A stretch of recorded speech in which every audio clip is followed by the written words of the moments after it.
Hi, it's great to be talking at the Dancecult conference. My name's Euan Pattie.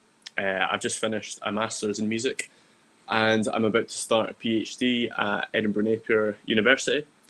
And today I'm going to be presenting a sort of abridged version of my dissertation from the past year, which is titled Dance Music and the COVID-19 Pandemic, the Perspectives of UK Artists on Sustaining and Developing Careers in the Absence of Physical Music Events. Okay, so to quickly get through how this presentation will be structured, I'm briefly going to discuss the drivers for the study before outlining my methods used, before going on to the findings, and then finishing with conclusions and potential proposals for next steps. And then obviously there'll be a bit of time for questions and hopefully some discussion. But I'll note now that this presentation, as I said, is a sort of shortened version of my dissertation, and I'll be making the full text available in the link. And it goes into much more detail, but this will just be like a sort of overview. So to discuss the drivers for my study, again, I'm not going to go into full detail, but I feel that these informs the direction of the project, so I'll briefly go through them. Obviously, the COVID-19 pandemic is a big factor in why I wanted to do this research, since it affected greatly factors such as like the world economy, communication and health. In terms of dance music though, I did a bit of contextual study before this research, and I found that there was a few issues where the COVID-19 pandemic had affected it a lot, and I'll just outline these now. So since the physical experience of clubbing is so important for dance music culture, how had artists utilised online methods to connect with fans? I found that social media was rising in importance for dance artists' career development. So how had the pandemic affected social media use throughout the scene? With dance artists increasingly relying on live music for income, how had they coped financially in the absence of physical events? And it was argued that live streaming is not considered a viable income option for most artists. So where do artists see the value in live streaming? So to discuss my methods used, from this brief contextual study, I found that I really wanted to get in touch with some dance artists themselves to get first-hand insight and knowledge. So I devised a set of questions from the study, and I did semi-structured video call interviews with 10 participants, and 2 participants emailed responses back, and this was done around February, March earlier this year. In terms of the participants, 2 groups were identified. Group 1 were established DJs and producers, some of international acclaim, who had experience of at least 1 year of regular live performance, and most of their income came from music. And Group 2 were semi-professional local DJs and producers of like the Central Belt area of Scotland, and most of their income came from outside of music. So from these interviews, points in the data were collated and coded, and this highlighted the most prominently discussed areas, which were audience engagement, social media, finance, and creative practices. So to discuss my findings, in terms of audience engagement, much of the discussion centered around live streaming. And one participant argued that to do a really decent live stream, it would cost you a minimum of £1,000 plus marketing. So you really need the sponsor. You can do one on your phone and that's all right, but really people don't stay engaged for very long. Furthermore, another participant argued that doing a live stream to not that many people is not good for your career. It's kind of detrimental to big brands, because all it takes is for somebody to say, oh, I tuned into that and you only had 10 people watching, and that will not help you. In terms of how engaging my participants felt live stream DJ sets were in general, most agreed that engagement with audiences could be improved with some visual interest on the screen. So if the performer was moving a bit like they would in a club, or if there was like an aesthetic backdrop, or even having like dancers in the background. However, a few participants argued that despite these efforts, live streaming is not able to get an audience's attention for the full set, with one participant arguing that it's so easy for the audience to dip in and out of the performance. They would live stream it on the telly, but do other things in the background. In terms of social media, two of my participants argued that social media was crucial in sort of continuing the communication in the dance scene throughout the pandemic, with one even arguing that in the 80s and the 90s, something like the pandemic might have killed off the dance scene. But we've got this technology, so it's been great. It was also argued by participants that they were seeing a lot of unification between the subgenres of dance during the pandemic on social media, and that they felt that there was less snobbery present, more collaboration, and that this was due to everyone in the scene sort of having a deeper appreciation for the physical experience.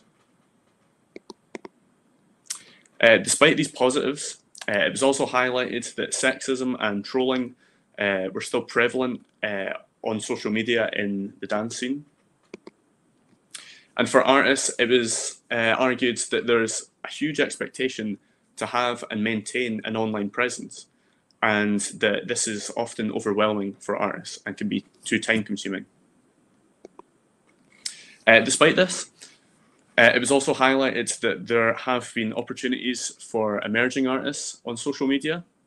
For example, some artists had not even played a gig or a DJ set in public before the pandemic, but they were able to build fan bases up during the pandemic.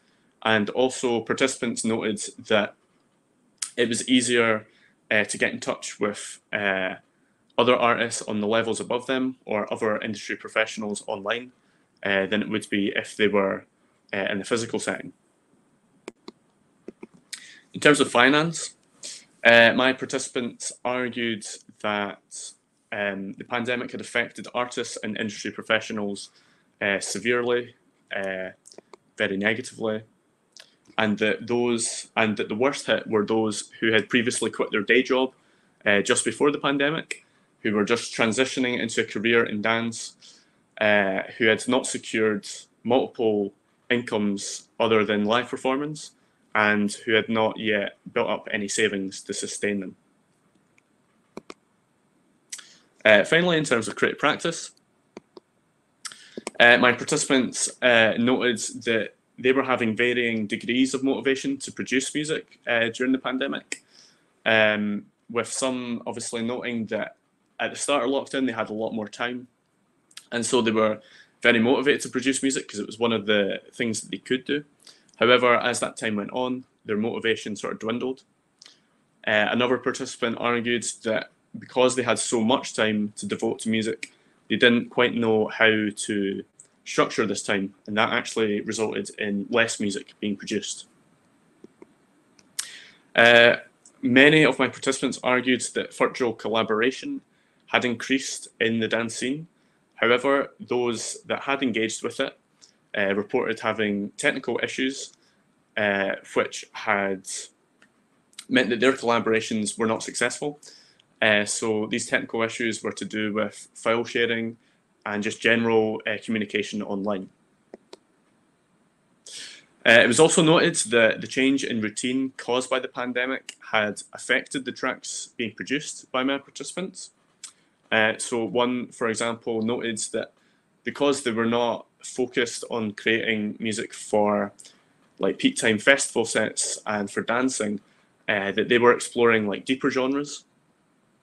And another noted that because they weren't listening to music on big, loud sound system speakers, and they were listening more on headphones, that they were trying to mix in a way that had a greater dynamic range that could be really appreciated through headphones.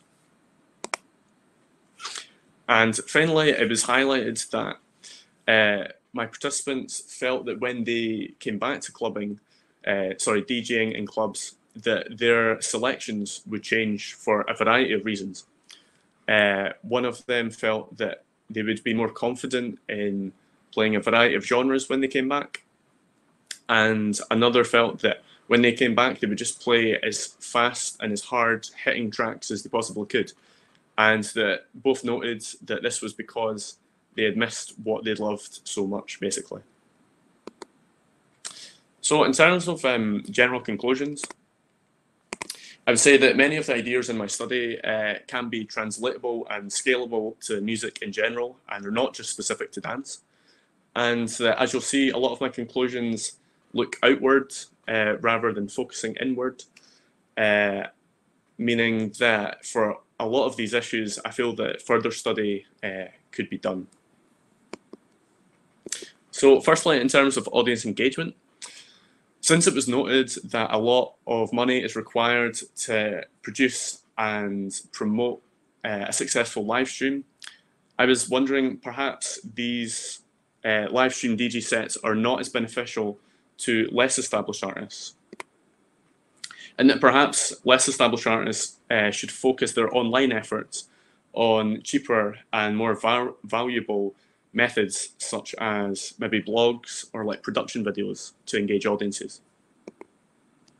And also, this study has highlighted just the general question of what will be the role of live streaming after the pandemic. Will it just be redundant as physical events are more prominent, or will we see a sort of tandem model with artists promoting live streams at the same time as their physical events? In terms of social media, I feel that now we are seeing a sort of resurgence of the no phones on the dance floor policy. And I was wondering whether this is due to the sort of deeper appreciation of the live experience that my participants were describing. However, I feel that further research would be needed again to see truly what the motivations behind these policies are. In terms of sexism, it is true that many individuals and organisations are working to end sexism and sexual harassment at physical events throughout the scene. However, I feel that much further work has to be done.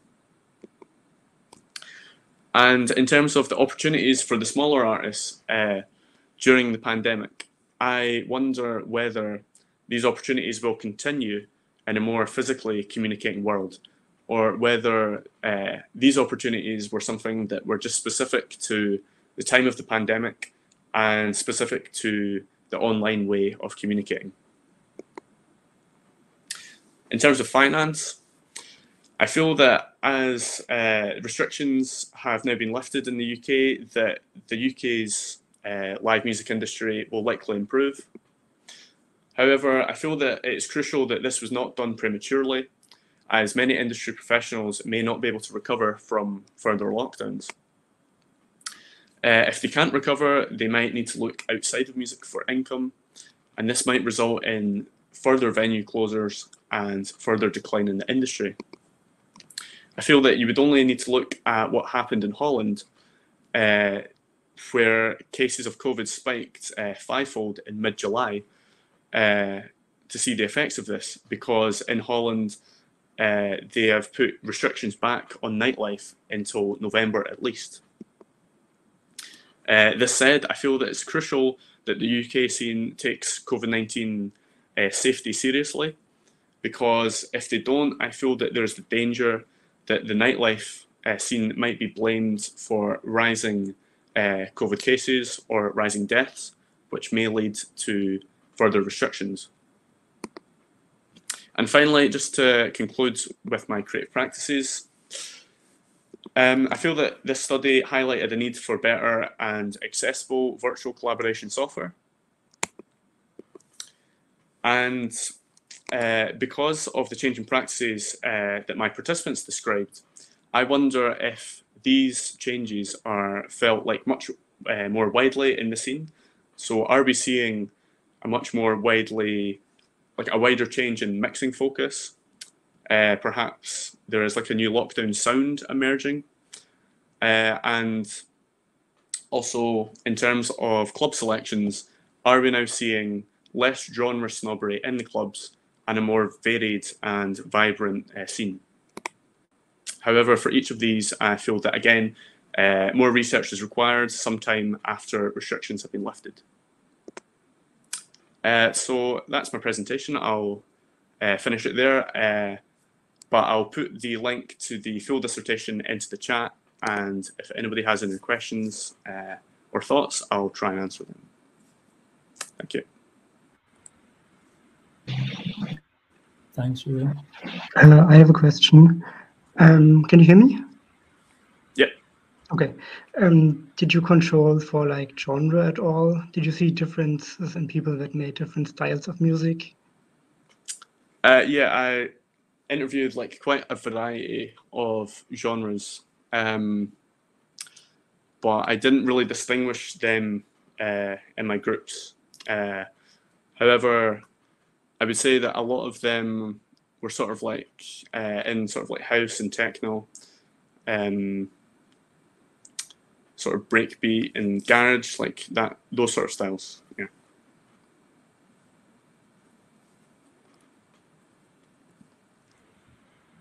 I was just wondering, Euan, is this this work going to continue in your PhD, or is it a totally new project? It might not continue like sort of directly, but I feel my starting point for my PhD is looking at the sort of the perspectives of audiences, of how they perceive like electronic performance compared to like traditional acoustic performance. So I guess like there might be a bit of overlap in terms of like engagement with audiences. Yeah. Okay.